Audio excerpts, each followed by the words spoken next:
नमस्कार, बालविशू मराठी बेबी वर्ल्डमध्ये सर्वांचं मनापासून स्वागत. हेल्दी बेबी फूड रेसिपीमध्ये आज आपण 8 महिन्यापेक्षा मोठ्या बाळासाठी उन्हाळा विशेष बाळाचं वजन, इम्युनिटी आणि भूक वाढवणाऱ्या, त्याचबरोबर बाळाची बॉडी हीट कमी करून उन्हाळ्याचा त्रास कमी करणाऱ्या 2 रेसिपीज पाहणार आहोत. या दोन्ही रेसिपीज मी आदित्यला लंच आणि डिनरमध्ये दिलेल्या आहेत, परंतु तुम्ही तुमच्या वेळेनुसार किंवा ज्या पद्धतीने बाळ खातो आहे तर त्यानुसार देऊ शकता.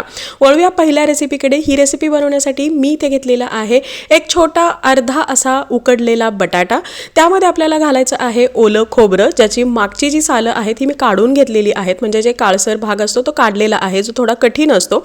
आणि ते जे फ्रेश कोकोनट आहे किंवा खोबरं आहे तर ते आपल्याला बारीक खिसणीने खिसून घ्यायचं आहे. तुम्ही हवं तर हे मिक्सरला सुद्धा बारीक करून घेऊ शकता, काही हरकत नाही, परंतु बारीक खिसणीने खिसलं तरीही 8 महिन्याचं बाळ हे खाऊ शकतं.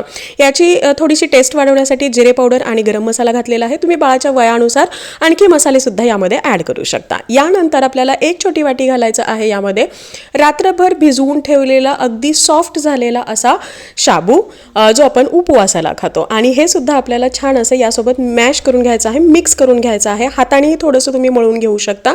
शाबू जर छान असा भिजलेला असेल तर तुम्हाला खूप जास्त बारीक करण्याची गरज नाही. हे सगळं मिश्रण एकजीव करायचं आहे आणि याचे आपल्याला छान असे डो बनवून घ्यायचा आहे. इथे मी एक बटर पेपर घेतलेला आहे. हाताला पूर्णतः पाणी लावलेलं आहे. तुम्ही तेल किंवा तूपही लावू शकता, पण पाणी लावलं तर हे पटकन छान असं स्प्रेड होतं आणि हळूहळू थोडंसं तुम्हाला खूप जास्त पातळही नाही आणि खूप घट्टही नाही, या पद्धतीने असा एक पराठा किंवा तुम्ही घावण वगैरे म्हणू शकता, तर ते बनवून घ्यायचं आहे. बटर पेपरवरती बनवल्यामुळे होतं असं की हे पटकन निघतं.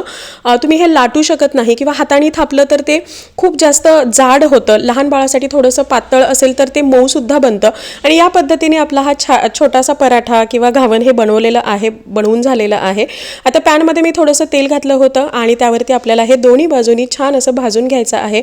गॅस अगदी लो करायचा आहे. वरून थोडंसं तेल किंवा तूप तुम्ही घालू शकता आणि दोन्ही बाजूनी छान भाजायचं आहे. खूप जास्त वेळ भाजण्याची गरज नाही. जोपर्यंत हा जो शाबू तुम्हाला पांढरा दिसतो आहे हा ट्रान्सपरंट होईपर्यंत भाजायचा आहे, म्हणजे आपला जो पराठा आहे हा छान भाजला गेलेला असतो किंवा छान सॉफ्ट सुद्धा बनतो. आणि असा हा खूप पटकन अगदी 5 मिनिटामध्ये बाळासाठी खूप हेल्दी आणि तेवढाच टेस्टी असा पराठा बनवून होतो. मी इथे दुसराही पराठा बनवलेला आहे, तुम्ही ते पाहू शकता. खूप सॉफ्ट हा बनतो. यामध्ये पोटॅटो आहे किंवा शाबू आहे, हे दोन्हीही बाळाच्या वजन वाढीसाठी खूप हेल्दी आहेत. जो कोकोनट आपण घातलेला आहे त्यामुळे बाळाची स्किन छान होते, बाळाच्या ब्रेन डेव्हलपमेंटसाठीही खूप उत्तम आहे, बाळांच्या हाडांमध्ये सुद्धा बळकटी यायला मदत होते. अगदी घरामधल्या उपलब्ध असणाऱ्या सामग्रीमध्ये बाळासाठी एक हेल्दी खाऊ तुम्हाला बनवायचा असेल तर हा बेस्ट ऑप्शन आहे. आणि उन्हाळ्यामध्ये बाळाला थोडंसं कुलिंग इफेक्ट द्यायचा असेल तरी हा बेस्ट आहे. मी लंचमध्ये हे आदित्यला दिलेलं आहे, तुम्ही डिनरमध्ये सुद्धा देऊ शकता. आता डिनरची रेसिपी मी इथे तुमच्यासोबत शेअर करणार आहे. ही सुद्धा तेवढीच क्विक बनते, टेस्टी बनते आणि उन्हाळ्याच्या दिवसामध्ये स्पेशली बाळाला हायड्रेटेड ठेवण्यासाठी, बाळाची इम्युनिटी बूस्ट करण्यासाठी, भूक वाढवण्यासाठी, वजन वाढवण्यासाठी आणि हाडांमध्ये बळकटी आणण्यासाठी ही खूप जास्त फायद्याची आहे. आता ही रेसिपी बनवण्यासाठी मी इथे एका कढईमध्ये घेतलेलं आहे तूप. तुम्ही हवं तर तेलाचाही वापर करू शकता. हे तूप गरम झालं की त्यामध्ये आपल्याला छान अशी जिरे, मोहरी आणि कढीपत्त्याची फोडणी घालायची आहे.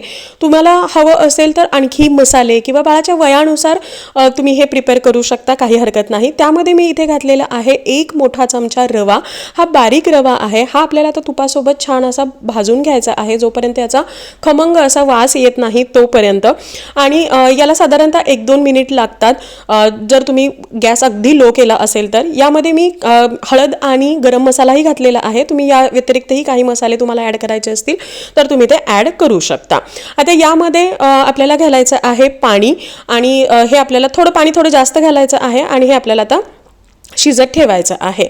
आता हे पाणी थोडंसं उकळतं आहे तोपर्यंत मी घेतलेले आहे इकडे भोपळा, जो मी ऑलरेडी बारीक स्लाइस करून वाफवून घेतलेला आहे आणि हा आपल्याला आता मॅश करून घ्यायचा आहे. हा लाल भोपळा आहे. तुम्हाला तुमच्या आसपास मिळत असणारा कोणताही भोपळा घेऊ शकता. मी इथे बटरनट स्कॉश जो असतो तो यूज केलेला आहे. तुम्ही लाल भोपळा, दुधी भोपळा किंवा इतर जे भोपळ्यांचे प्रकार असतात तर ते कोणताही घेऊ शकता. सगळे भोपळे हे बाळाच्या वजन वाढीसाठी खूप जास्त फायद्याचे असतात. यामध्ये भरपूर पाणी असल्या कारणामुळे उन्हाळ्यामध्येही खूप हेल्पफुल ठरतात. तर हा मॅश केलेला भोपळा आपण जे काही रवा शिजत घातला होता तर त्यामध्ये ॲड करून घेणार आहोत. या व्यतिरिक्तही तुम्हाला काही भाज्या घालायच्या असतील तर तुम्ही त्याही घालू शकता, परंतु फक्त भोपळा जरी घालत असाल तरी सुद्धा ही रेसिपी तेवढीच टेस्टी बनते, क्रीमी बनते आणि लहान मुलं हे आवडीने खातात सुद्धा.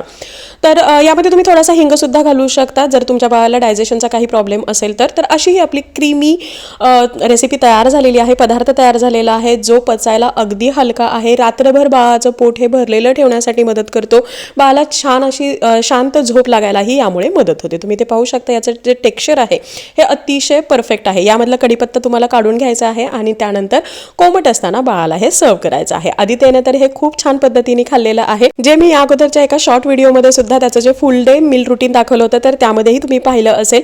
तर आदित्यला तर हे खूप जास्त आवडलेलं आहे, तुमच्याही बाळाला आवडणार आहे मला नक्की खात्री आहे. जरूर ट्राय करा आणि आवडलं की नाही मला कमेंटमध्ये जरूर सांगा. Thank you so much for watching. Bye bye.